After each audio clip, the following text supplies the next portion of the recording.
Amen. Hallelujah. ವರ್ಷ ಆರಂಭದಲ್ಲಿ ಸಿದ್ಧಗೊಳ್ಬೇಕಾದ್ರೆ ದೇವರು ನನಗೆ ಹೇಳಿದಂಥ ಒಂದು ವಿಷಯ ಏನು ಗೊತ್ತಾ? ನನಗೋಸ್ಕರ ನೀನು ತಾಸುಗಟ್ಟಲೆ ದಿನಗಟ್ಟಲೆ ನನ್ನ ಸಮ್ಮುಖದಲ್ಲಿ ನೀ ಕೂತಿರು. ಹಲ್ಲೆಲೂಯಾ. ಸೊ ದಿನಗಳು ಬಹಳ ಕಠಿಣವಾದ ದಿನಗಳಲ್ಲಿ ನಾವೆಲ್ಲರ ಇದ್ದೇವೆ. ಎಲ್ಲರದು ಒಬ್ಬೊಬ್ರದ್ದು ಒಂದೊಂದು ಕಥೆ ಇದೆ ಅಲ್ವಾ? ಒಂದೊಂದು ಕೂಡ ಹೋರಾಟದ ದಿನಗಳೇ. ಆದರೆ ಈ ದಿನಗಳಲ್ಲಿ ಒಂದು ಸೀಕ್ರೆಟ್ ಹೇಳ್ತೀನಿ ಕೇಳ್ರಿ. ಕಡೆ ದಿನಗಳ ಬಗ್ಗೆ ದೇವರು ಮಾತಾಡಿದ್ದನ್ನು ಯಾರು ಕೂಡ ಬದಲಾಯಿಸೋಕ್ಕಾಗಲ್ಲ. ಮೊದಲನೇದಾಗಿ ದೇವರು ಹೇಳಿದ್ದೇನು ಗೊತ್ತಾ? ಕಡೆ ದಿನಗಳಲ್ಲಿ ಪ್ರೀತಿ ತಣ್ಣಗಾಗೋಗ್ತದೆ ಅಂದರು ಅಲ್ವಾ? ಇವಾಗ ಎಲ್ಲೂ ಕೂಡ ನಾವು ನಿಜವಾದ ಪ್ರೀತಿನ ಕಾಣೋಕ್ಕೆ ಸಾಧ್ಯನೇ ಆಗ್ತಿಲ್ಲ ಅಲ್ವಾ? ಮನೇಲಿರ್ತೇವೆ, ಜನರ ಮಧ್ಯದಲ್ಲಿರ್ತೇವೆ, ಆದರೆ ಒಬ್ಬಂಟಿಕರಾಗಿರ್ತೇವೆ. ಹಲ್ಲೆಲೂಯಾ. ಎಲ್ಲ ಕಡೆಯಲ್ಲೂ ಕೂಡ ನಮ್ಮವರು ಅಂತ ಯಾರೂ ಇಲ್ಲದ ಒಂದು ಪರಿಸ್ಥಿತಿಗಳಲ್ಲಿ. ಆದರೆ ಇಂಥ ಒಂದು ಸಮಯದಲ್ಲಿ ಆ ನೋವು, ಆ ವೇದನೆ, ಆ ಒಂದು ನಿರಾಶೆ, ಆ ಒಂದು ಇದು ನಿಮ್ಮನ್ನು ಮುರಿಯದಂತೆ ನಿಮಗೆ ಒಂದು ಅನಸ್ತೇಷಿಯಾ ಇದೆ ಅಂದರೆ ಎಲ್ಲವನ್ನ ಮರೆತು ಇರುವಂಥ ಒಂದು ಅನಸ್ತೇಷಿಯಾ ಅಂದರೆ ಅದು ದೇವರ ಸಮ್ಮುಖ ಮಾತ್ರ. ಎಷ್ಟು ಜನ ಆಮೇಲೆ ಎಂಬುದಾಗಿ ಹೇಳ್ತೀರ? ಆತನ ಸಮ್ಮುಖದಲ್ಲಿ ಜೀವಿಸುವಂಥ ಜೀವನ ಇದೆಯಲ್ಲ, ಅದಕ್ಕೆ ಅದೊಂದೇ ನಮ್ಮನ್ನು ದುಃಖ ಕಷ್ಟ. ಯಾಕಂದರೆ ವಾಕ್ಯ ಹೇಳ್ತದೆ, ಪರಲೋಕದಲ್ಲಿ ಹಸಿವೆ ಇಲ್ಲ, ಅಲ್ಲಿ ಕಣ್ಣೀರಿಲ್ಲ, ಅಲ್ಲಿ ಜಗಳ ಇಲ್ಲ, ನೋವಿಲ್ಲ. ಅದರಲ್ಲಿ ಯಾಕೆ ಪರಲೋಕ ಆಗಿದೆ ಗೊತ್ತಾ? ಅದು ಸಂಪೂರ್ಣವಾಗಿ ದೇವರ ಮಹಿಮೆ ಆವರಿಸ್ಕೊಂಡಿದೆ. ಆ ಮಹಿಮೆ ನಿಮ್ಮನ್ನು ಇಲ್ಲ ಆವರಿಸ್ಕೊಳ್ಳೋದಾದರೆ ಅವಾಗ ನಾನು ನಿರ್ಧಾರ ಮಾಡಿದೆ, ದೇವರೇ ನಾ ಏನು ಮಾಡಲಿ? ದೇವರು ಒಂದಿನ ಹೇಳಿದರು, ನಾಳೆ ನೀ 8 ತಾಸು ಸತತವಾಗಿ ನನ್ನೊಂದಿಗಿರ್ತೀಯ. ಹಲ್ಲೆಲೂಯಾ. 8 ತಾಸು ನಾನಂದೆ, 8 ತಾಸು ಸತತವಾಗಿ ನಾನಂದೆ, ದೇವರೇ ನಾ ಇರ್ತೀನಿ ದೇವರೇ. ಹಲ್ಲೆಲೂಯಾ. ಆವತ್ತಿನ ದಿನ 8 ತಾಸು ನಾನು ಕೆಲವೊಬ್ಬರು ಯಾರೆಲ್ಲ ಆಸಕ್ತಿ ಇದ್ದಾರೋ ಬನ್ನಿ ಅಂತ ಹೇಳಿದೆ. ಕೆಲವೊಬ್ಬರು ಬಂದರು. ಬೆರಳೆಣಿಕೆಯಷ್ಟು. ಆ ದಿನ ಯಾವ ರೀತಿಯಲ್ಲಿ ಮುಗೀತು ಎಂಬುದಾಗಿ ಗೊತ್ತಾಗಲಿಲ್ಲ. ಅದಾಗಿ ಸ್ವಲ್ಪನೇ ದಿನ ದೇವರು ಮತ್ತೆ ಹೇಳಿದರು, ಇದು ಸಾಲದು, ಇನ್ನೂ ಒಂದು 8 ತಾಸು ಇರ್ತೀಯ. ಮತ್ತೆ ಒಂದು 8 ತಾಸು ದೇವರ ಸಮ್ಮುಖದಲ್ಲಿ. ಆದರೆ ಆ 8 ತಾಸು ಬರೀ ಅರ್ಧ ಗಂಟೆ ಇದ್ದಂಗಿತ್ತು. ಅರ್ಧ ಗಂಟೆ. ನಾನು ಹೇಳ್ತಾ ಇರೋದು ಏನಂದರೆ, ನಾವು ನಡೆಸೋ ಪ್ರಾರ್ಥನೆ ಬಗ್ಗೆ ಹೇಳ್ತಾ ಇಲ್ಲ, ನಾನು ಹೇಳ್ತಾ ಇರೋಂಥದ್ದು ದೇವರ ಸಮ್ಮುಖ.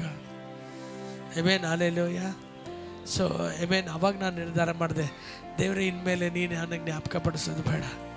ಯಾವಾಗೆಲ್ಲ ನನಗೆ ನೋವು ಆಗ್ತದೋ, ಯಾವಾಗೆಲ್ಲ ಏನೋ ಒಂದು ಸುದ್ದಿ ನನ್ನನ್ನು ನಿರಾಶೆ ಪಡಿಸ್ತದೋ, ಅವಾಗೆಲ್ಲ ನಾನು ಅದು ದೇವರ ಕರೆ ಅಂತ ತಗೋತೇನೆ. ಹಲ್ಲೆಲೂಯಾ.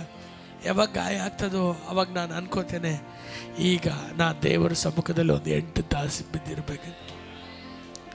ಹಲ್ಲೆಲೂಯಾ. ಹಲ್ಲೆಲೂಯಾ. ಎಷ್ಟು ಜನ ಸಂತೋಷವಾಗಿದ್ದೀರಾ? ಅದೇನೇ ರೀ ಸೀಕ್ರೆಟ್. ಹಲ್ಲೆಲೂಯಾ. ನಿಮ್ಮ ಪ್ರಯಾಸದಿಂದ ಆಗದೇ ಇರೋಂಥದ್ದು, ನಿಮ್ಮ ಬಲದಿಂದ ಆಗದೇ ಇರೋಂಥದ್ದು, ನಿಮ್ಮ ಹಣದಿಂದ ನಿಮಗೇನು ಮಾಡಲಿಕ್ಕೆ ಆಗದೇ ಇರೋದು, ಕಡೆಯದಾಗಿ ಎಲ್ಲ ಆಗ್ತದೆ ಗೊತ್ತಾ? ಅದು ದೇವರ ಆತ್ಮನಿಂದ ಮಾತ್ರ ಸಾಧ್ಯ. ಎಲ್ಲರೂ ಒಂದು ದೊಡ್ಡ ಹಲ್ಲೆಲೂಯಾ ಹೇಳೋಣ. ಆ ದೇವರ ಆತ್ಮನಿಂದ ಮಾತ್ರ ಸಾಧ್ಯ. ದೇವರು ಏನನ್ನ ಎದುರು ನೋಡ್ತಾರೆ ಗೊತ್ತಾ? ನಮ್ಮಿಂದ.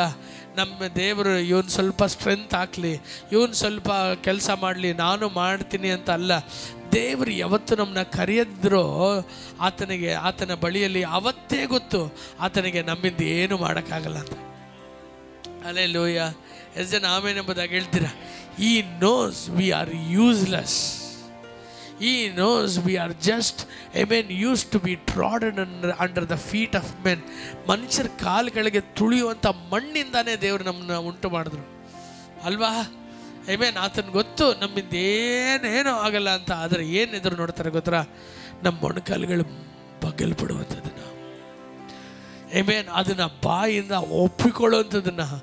ನನ್ನಿಂದ ಆಗೋದಿಲ್ಲ ದೇವರೇ, ನನ್ನಿಂದ ಆಗೋದಿಲ್ಲ, ನನ್ನ ಬಲದಿಂದ ಆಗೋದಿಲ್ಲ, ಎಲ್ಲ ನಿನ್ನಿಂದ ಮಾತ್ರನೇ ಅಂತ ಹೇಳಿ ನನ್ನ ಪ್ರಯಾಸ, ನನ್ನ ತಾಲಾಂತು, ನನ್ನ ವಿದ್ಯೆ, ನನಗಿರುವಂಥ ಆ ಒಂದು ಎಲ್ಲವನ್ನ ನಿನ್ನ ಪಾದದಲ್ಲಿ ಇಡ್ತೀನಿ.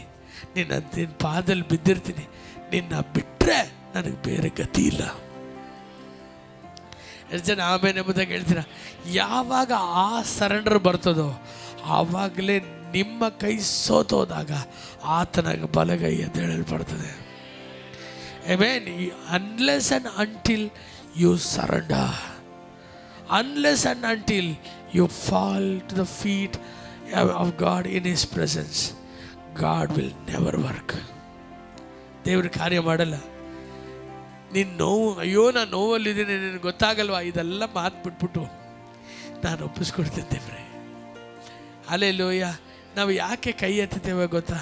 ಅದರದ್ದು ಅರ್ಥ ಐ ಸರೆಂಡರ್. ಒಬ್ಬರು ಒಂದು ಗನ್ ತಗೊಂಡು ಬಂದ್ಬಿಟ್ಟು ನಮ್ಮ ಎದೆಗೆ ಪಾಯಿಂಟ್ ಔಟ್ ಮಾಡ್ದಂದ್ರೆ ನಾವು ಏನು ಮಾಡ್ತೀವಿ?